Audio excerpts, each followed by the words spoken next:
کہ ایک دن ابو لہب کے بیٹے عتیبہ نے یہ ٹھان لیا کہ وہ محمد صلی اللہ علیہ وسلم کے پاس جا کر ان کے رب کے بارے میں بری باتیں کہہ کر ان کو اذیت پہنچانے کی کوشش کرے گا۔ عتیبہ بدبخت نبی کریم صلی اللہ علیہ وسلم کے پاس آیا اور بہت سخت کلام کیے، اور سب سے بڑا جرم یہ کیا کہ اس نے رسول اللہ کے چہرہ انور کی طرف تھوکا، مگر وہ ناپاک دھوپ چہرہ عطر پر گرنے کے بجائے دور جا گرا۔ اس کی گستاخی پر حضور اکرم نے دعا مانگی، اے اللہ اس پر اپنے کتوں میں سے کسی کتے کو مسلط کر دے۔ عتیبہ اپنے خیال میں بڑا کارنامہ سر انجام دے کر اپنے باپ کے پاس آ گیا۔ ابو لہب نے پوچھا، پیارے بیٹے تو نے اسے کیا کہا؟ اس نے بتایا کہ میں نے یہ کیا۔ اس نے پوچھا، اس پر محمد نے کیا کہا؟ عتیبہ نے بتایا، اس نے یہ بد دعا دی تھی۔ یہ سنتا ہی ابو لہب کا رنگ سرخ ہو گیا، کیونکہ وہ جانتا تھا کہ محمد صلی اللہ علیہ وسلم کی کوئی بھی دعا ایسی نہیں جو قبول نہ ہو۔ اب حال یہ ہو گیا کہ وہ پل پل اپنے بیٹے کا خیال رکھتا۔ ایک دفعہ ابو لہب تجارت کی غرض سے قافلے کے ساتھ ملک شام روانہ ہوا، اور راستے میں رات ہو جانے کی غرض سے انہیں جنگل میں پڑاؤ کرنا پڑا۔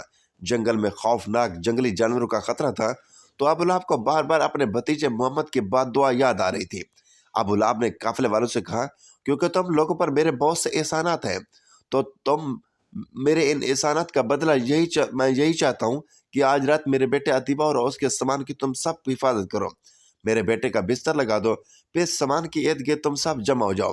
چنانچہ سب نے ایسا ہی کیا۔ رات کو جب سب سو گئے تو جنگل سے ایک شیر آیا، سب کے چہروں کو اس نے سونگھا مگر کسی کو کچھ نہ کہا۔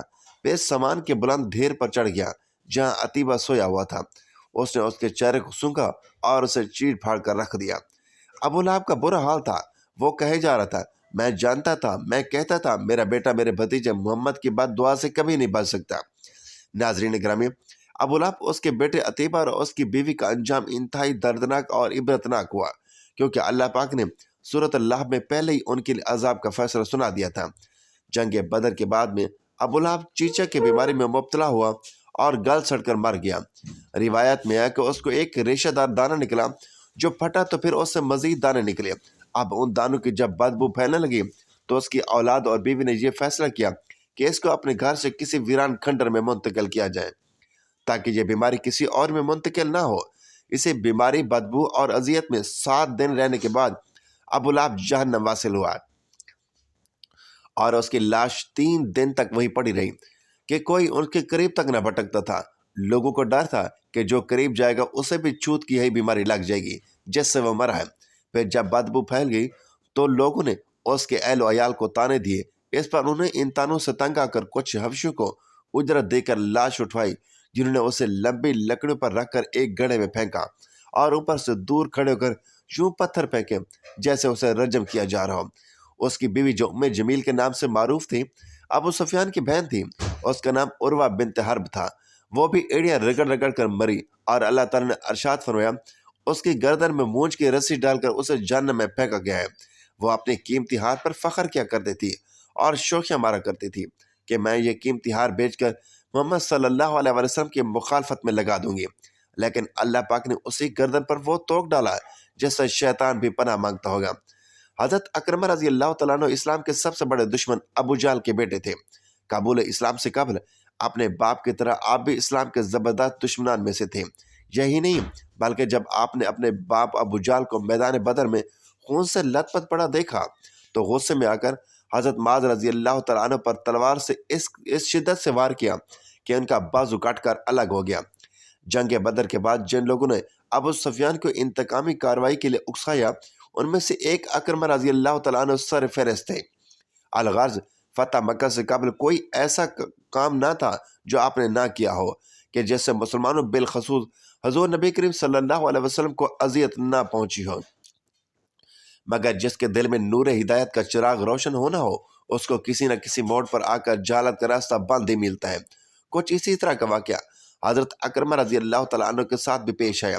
رمضان المبارک سن 8 ہجری جب حضور نبی کریم صلی اللہ علیہ وسلم 10,000 اسلامی فوجی لشکر کے ساتھ مکہ مکرمہ میں داخل ہوئے، نعرہ تکبیر سے دشت جبل گونج اٹھے۔ اللہ تعالیٰ نے آج کے دن اہل اسلام کو غالب اور کفار مکہ کو مغلوب کر دیا تھا۔ فتح مکہ کے بعد رسول اللہ صلی اللہ علیہ وسلم حرم میں تشریف فرما تھے۔ آپ صلی اللہ علیہ وسلم کا دریائے رحمت جوش میں تھا۔ لوگ جوک در جوک آ رہے تھے اور معافی پا رہے تھے۔ اس دن آپ صلی اللہ علیہ وسلم کے بڑے بڑے دشمن بھی اسلام قبول کر رہے تھے۔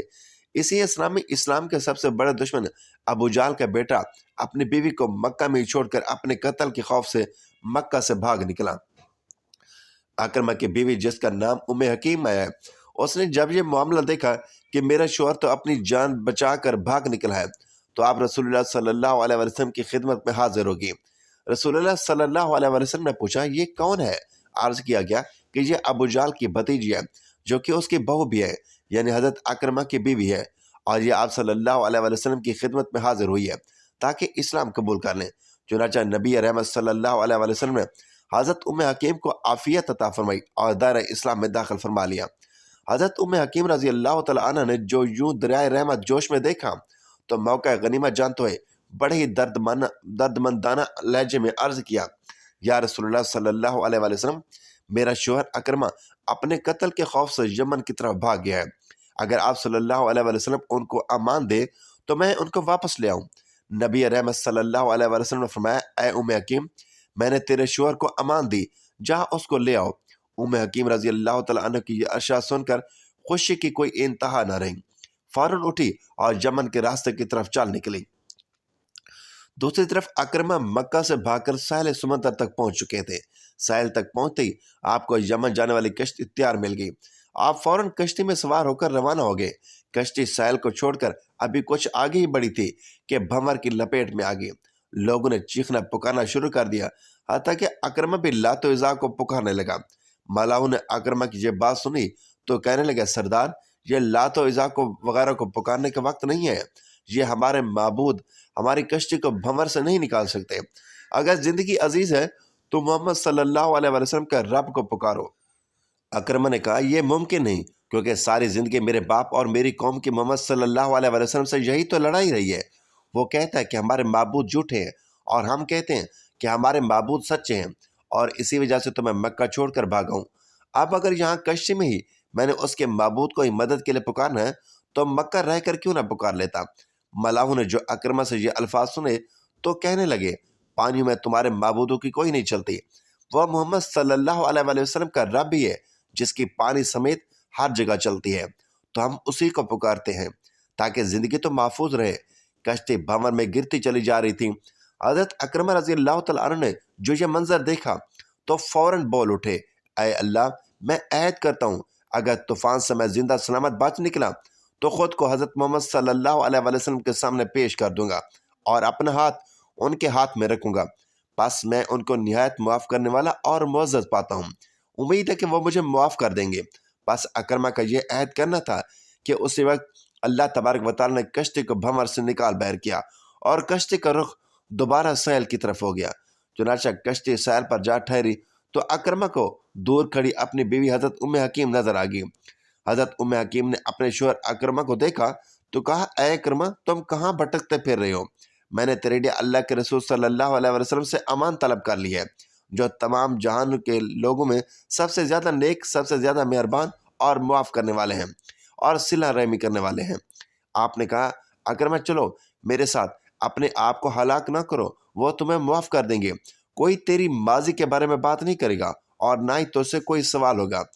حضرت اکرمہ رضی اللہ تعالیٰ عنہ نے اپنی بیوی کی یوں خیر خواہی کے الفاظ سنے تو فوراً مکہ واپس جانے کو تیار ہو گئے۔ الغرض وہ دونوں مکہ پہنچے اور سیدھا اور بارگاہ رسالت میں آپ صلی اللہ علیہ وسلم میں پہنچ گئے۔ حضور نبی کریم صلی اللہ علیہ وسلم نے جب دونوں کو اپنی طرف آتے دیکھا تو چہرہ مبارک خوشی سے چمک اٹھا۔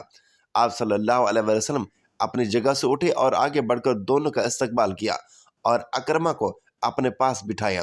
حضرت اکرمہ رضی اللہ تعالیٰ عنہ نے عرض کیا، یا رسول اللہ صلی اللہ علیہ وسلم، ام حکیم نے مجھے پیغام دیا ہے کہ آپ صلی اللہ علیہ وسلم نے مجھے امن دی ہے۔ نبی رحمت صلی اللہ علیہ وسلم نے فرمایا، ہاں اکرمہ، تجھے امن ہے۔ حضرت اکرمہ رضی اللہ تعالیٰ نے اسی لمحے کلمہ پڑھا اور دائرہ اسلام میں داخل ہو گئے۔ حضرت اکرمہ رضی اللہ تعالیٰ عنہ قبول اسلام کے بعد کفر اسلام کے مابین جو بھی مارکے پیش آئے اس میں ذوق و شوق کے ساتھ شریک ہوئے، اور مسلمان جب بھی کسی مہم میں نکلے اس میں آگے آگے رہے۔ مارکہ یرموک میں تو حضرت اکرمہ رضی اللہ تعالیٰ عنہ میدان قتل کی طرف اس طرح لپکے تھے جیسے کوئی شدید پیاسا